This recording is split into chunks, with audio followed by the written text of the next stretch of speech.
mengatur orang datang ke Kota Baru, dia jadikan transit saja sebelum dia ke pulau perhentian. Jawapan dia kerana dia tak tahu ada banyak benda yang boleh dia manfaatkan semasa dia ada di Kota Baru ataupun di sekitarnya. Kalau dia tahu lebih awal, sudah pasti dia beritahu kepada travel agent dia supaya membuat itinerary untuk 1 ataupun 2 malam di Kota Baru. So as it is, ini kita dah sedar dah agak lama. 2025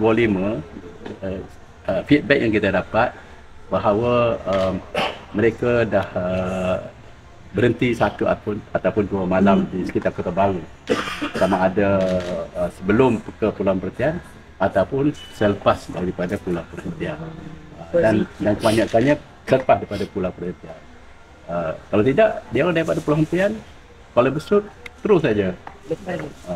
Dan sekarang ni juga kita ada perkhidmatan pengangkutan boat daripada Tuk Bali ke Pulau Perhentian. Sebelum pada ini, kesemuanya kena pergi ke Kuala Besut daripada Kota Baru.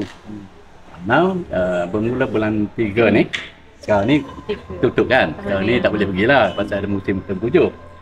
So bermula bulan Mac ni, apabila laluan ke Pulau Perhentian tu dibuka, so bermulalah perkhidmatan pengangkutan bot besar, bot ferry tu daripada Tuk Bali ke Pulau Perhentian.